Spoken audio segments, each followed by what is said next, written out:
back to my channel Sauces and Spices. நான் mister Shanthini Yoganandhan. இன்னைக்கு நம்ம ஒரு கோல்ட் கேக் பார்க்க போறோம். அது ஒரு கொஞ்சம் டிஃபரெண்டான ஒரு ரெசிபி. ஸோ எல்லாருமே ட்ரை பண்ணி பாருங்க. கிறிஸ்மஸ் வேற வருது இல்லையா? ஸோ நம்ம இனிமேல் கொஞ்சம் கேக் ஐட்டம்ஸ் அந்த மாதிரி எல்லாம் பண்ண போறோம். ஸோ அதனால இது வந்து ஒரு டிஃப்ரெண்டா இருக்கும், செஞ்சு பாருங்க. ஏற்கனவே நம்ம இந்த மாதிரி கேக் வந்து நம்ம சேனல்ல போட்டிருக்கோம், பட் இது கொஞ்சம் டிஃப்ரெண்டா இருக்கும்.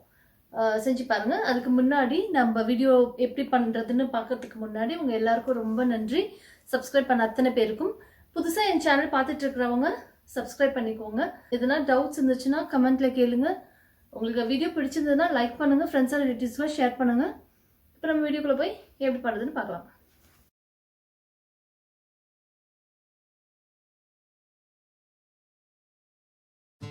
ஃபஸ்ட்டு நம்ம எதில் பேக் பண்ண போகிறோமோ அந்த ட்ரேயில் வந்து நல்லா பட்டர் தடவி வச்சுருங்க.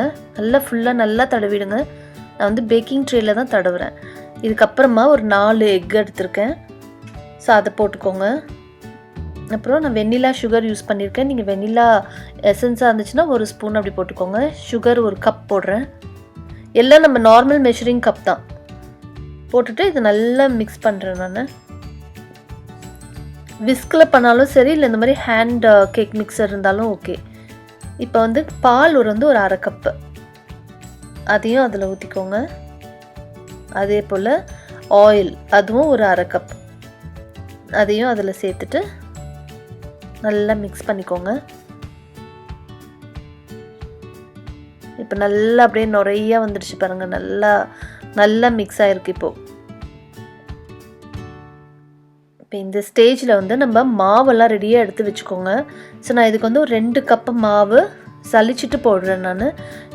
நீங்கள் வந்து சலிச்சிட்டு ரெடியாகவே வச்சுருந்தாலும் ஓகே, இல்லை இந்த மாதிரி நீங்கள் அப்போவே நீங்கள் பண்ணிக்கிற மாதிரியும் ஓகே. நீங்கள் எப்படியோ ஒன்று, ஆனால் நல்லா நம்ம சலிச்சிட்டு தான் போடணும் மாவு.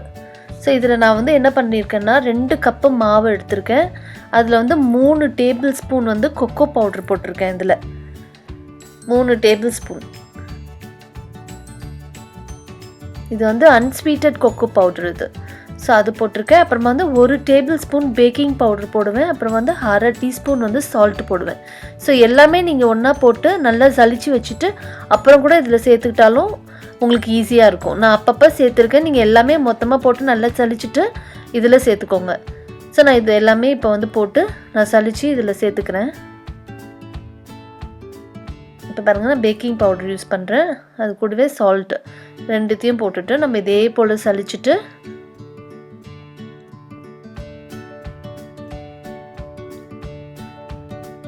நான் வந்து நார்மல் நம்மளாம் வீட்டில் யூஸ் பண்ணுவோம் இல்லையா, அந்த மாதிரி ஸ்பூன் தான் வச்சு காமிச்சிருக்கேன். ஸோ அதுலேயே நீங்கள் யூஸ் பண்ணிக்கலாம். மெஷரிங் கப்பு மட்டும் நம்ம ஸ்டாண்டர்ட் கப் மெஷர்மெண்ட் இருக்கு இல்லையா, அதை யூஸ் பண்ணியிருக்கேன் நான். ஸோ இப்போ எல்லாமே நம்ம சலிச்சாச்சு, எடுத்து வச்சுட்டு நம்ம வந்து இதை நல்லா மிக்ஸ் பண்ணணும். நம்ம இப்போ இனிமேல் நம்ம வந்து ஹேண்ட் மிக்சர் யூஸ் பண்ண தேவையில்லை. இந்த மாதிரி விஸ்க் வச்சே நான் ஏற்கனவே நம்ம சொல்லியிருக்கோம் இல்லையா, ஃபோல்டு பண்ணி மிக்ஸ் பண்ணணும்னு சொல்லிட்டு, அந்த மாதிரி நீங்கள் மிக்ஸ் பண்ணுங்கள். இது நல்லா ஃபுல்லாக எல்லா மாவும் எல்லாம் சேர்ந்து வரணும். ஸோ இந்த மாதிரி வர வரைக்கும் நல்லா மிக்ஸ் பண்ணிக்கோங்க. அவ்வளோதான், நம்மளுடைய கேக் மிக்சர் ரெடி ஆகிடுச்சு. இப்போ இதை வந்து நம்ம ஃபஸ்ட்டு அவனை வந்து ஒரு 10 நிமிஷம் ப்ரீஹீட் பண்ணி வச்சுருங்க. இது மாதிரி செய்யும் போதே நம்ம இதுக்கு வந்து 180 டிகிரி செட் பண்ண போகிறோம். இதில் வந்து 25 to 30 மினிட்ஸ் வரைக்கும் பேக் ஆகும். ஸோ 25 மினிட்ஸ் ஆகும்போதே ஒரு வாட்டி நீங்கள் செக் பண்ணிக்கோங்க. எனக்கு கரெக்டாக 25 to 30 மினிட்ஸில் முடிஞ்சிருச்சு. ஸோ இப்போ நம்ம ஏற்கனவே வெண்ணெய் தடவி வச்சுருந்தோம் இல்லையா, அதில் ஊற்றிட்டு கரெக்டாக ஈவனாக ஸ்ப்ரெட் பண்ணி விட்டுக்கோங்க. இப்போ நம்ம இதை எடுத்து பேக் பண்ண போகிறோம். நம்ம 180 டிகிரி செல்சியஸில் செட் பண்ணி பேக் பண்ணி வந்தாச்சு. இப்போ நல்லா ரெடியாகிடுச்சு. இப்போ இதுக்கப்புறமா நம்ம என்ன பண்ண போகிறோம்னா, இப்போ வந்து ஓரளவுக்கு சூடாக இருக்குது, நம்ம தண்ணி வச்சிடலாம். ஒரு 1 கப் ஹாட் மில்க் எடுக்க போகிறேன். சூடு பண்ண பால் 1 கப் எடுத்துக்கோங்க. எடுத்துட்டு அதில் வந்து நான் வந்து நெஸ்குவிக் போட்டிருக்கேன். உங்கள்கிட்ட நெஸ்குவிக் இருந்தாலும் சரி, இல்லை மைலோ இருந்தாலும் சரி, இல்லை கொக்கோ பவுடர் இருந்தால் கூட, ட்ரிங்கிங் கொக்கோ பவுடர் இருக்கும் இல்லையா, அந்த மாதிரி இருந்தாலும் பரவாயில்ல. இந்த மாதிரி ஏதாவது ஒன்று சாக்லேட் ஃப்ளேவராக இருக்கிற மாதிரி ஒரு பவுடர் இருக்கணும். ஸோ அதை வந்து ஒரு 3 டேபிள் ஸ்பூன் நீங்கள் எடுத்து இதில் போட்டுக்கோங்க. போட்டுட்டு நல்லா மிக்ஸ் பண்ணிக்கோங்க.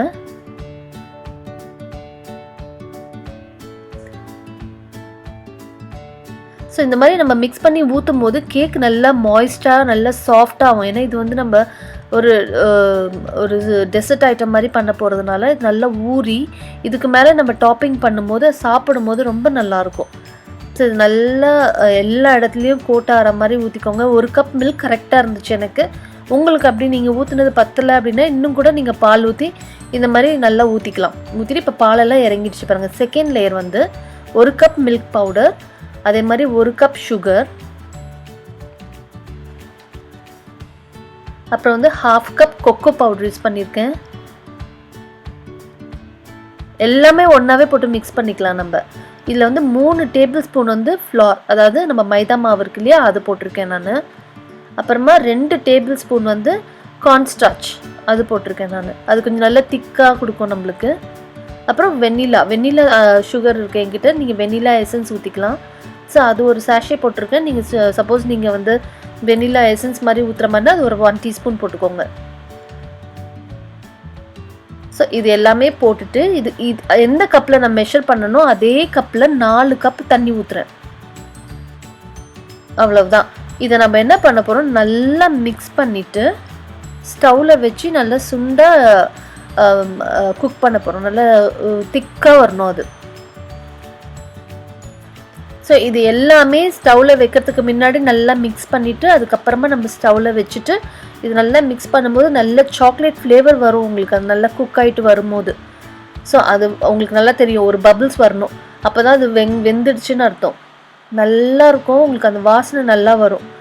ஸோ அந்த மாதிரி நல்ல ஒரு பபிள் வரும்போது ஒரு 50 கிராம்ஸ் பட்டர் எடுத்து வச்சுக்கோங்க ரெடியாக. அதையும் போட்டுக்கோங்க. நீங்கள் இது மாதிரி செய்யும் போது அப்போ போய் எடுத்திங்கன்னா கஷ்டமாக இருக்கும், அடி பிடிச்சிரும். ஸோ அதனால் எல்லாமே இந்த மாதிரி பேக் பண்ணும்போது நம்ம எல்லாமே பக்கத்தில் வச்சுக்கிறது ரொம்ப சேஃபு.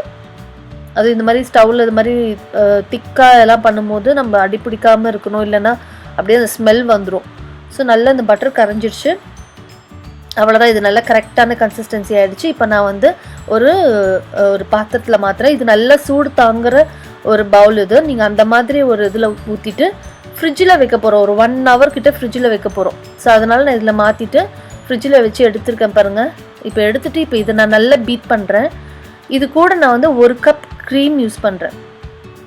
ஃப்ரெஷ் க்ரீம் யூஸ் பண்ணிக்கோங்க. 1 கப் நல்ல திக்கு க்ரீம் அது கூட சேர்த்து அதையும் நம்ம பீட் பண்ணிக்கலாம். இதில் நம்ம வேறு எதுவுமே சேர்க்க தேவையில்லை, ஆல்ரெடி நம்ம சுகர் எல்லாமே சேர்த்துருக்கோம். ஸோ அதனால் நல்லா ஸ்வீட்டாக இருக்கும். இது ரொம்ப நல்லாயிருக்கும். இதுவே ஒரு நல்ல ஒரு கப்பில் போட்டு மோல்ட் பண்ணிவிட்டு நம்ம சாப்பிட்ற மாதிரி அவ்வளோ டேஸ்ட்டாக இருக்கும். ஸோ இதை வந்து நம்ம நல்லா பீட் பண்ணிவிட்டு இப்போ கேக் மேலே போட போகிறோம். பீட் பண்ணி முடிச்சுட்டு ஒரு வாட்டி கலந்து விட்டுக்கோங்க. விட்டுட்டு இப்போ அதை நம்ம கேக் மேலே போட்டு நம்ம ஈவனாக ஸ்ப்ரெட் பண்ணி 3 மணி நேரமாவது அட்லீஸ்ட் ஃப்ரிட்ஜில் வைக்கணும். அட்லீஸ்ட் ஒரு 3 மணி நேரம். நீங்கள் நைட் ஃபுல்லாக வச்சாலும் ரொம்ப நல்லாயிருக்கும். ஒரு 8 hours கிட்ட வச்சாலும் ரொம்ப நல்லாயிருக்கும். அப்படி இல்லை ரொம்ப அர்ஜென்ட் அப்படின்னா ஒரு 3 மணி நேரமாவது வைங்க. வச்சுட்டு நான் காட்டுறேன் பாருங்கள். நல்லா ஃபுல்லாக ஸ்ப்ரெட் பண்ணி விட்டுருங்க.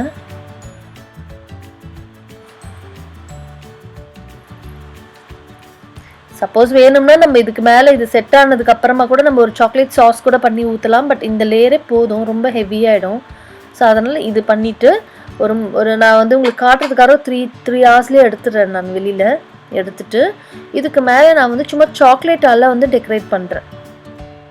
சும்மா சாக்லேட்டை துருவி போட்டு நம்ம இல்லைன்னா க்ரியேட் பண்ணியோ அந்த மாதிரி நம்ம டெக்கரேட் பண்ணிக்கலாம். நம்ம இஷ்டம், நம்ம என்ன வேணாலும் போட்டு இதுக்கு மேலே சாக்லேட் இந்த கேக்குக்கு மேலே எப்படி வேணாலும் நம்ம டெக்கரேட் பண்ணிக்கலாம். டெக்கரேட் பண்ணிவிட்டு நம்ம சர்வ் பண்ண வேண்டியது தான். ரொம்ப டேஸ்ட்டாக இருக்கும். இந்த வாட்டி கிறிஸ்மஸ்க்கு எல்லாம் ட்ரை பண்ணி பாருங்கள். இது வந்து ஒரு 1 வீக் வச்சாலும் ரொம்ப நல்லாயிருக்கும். அதுக்கு ஏன்னா நம்மளுக்கு ஏற்கனவே மில்கெல்லாம் போட்டு ஊற வச்சுருக்கிறதுனால கேக் வந்து ட்ரை ஆகாது ரொம்ப. ஸோ 1 வீக்குள்ளே எல்லாருமே இந்த சாப்பிட்டு என்ஜாய் பண்ணலாம். ஸோ இது எப்படி வந்துச்சுன்னு செஞ்சு பார்த்தவங்க ஃபோட்டோ அனுப்புங்க. நீங்கள் செஞ்சு பார்த்துட்டு எப்படி இருக்குன்னு எங்கள் கமெண்ட்டில் சொல்லுங்கள். நெக்ஸ்ட் வீடியோவில் நம்ம பார்க்கலாம்.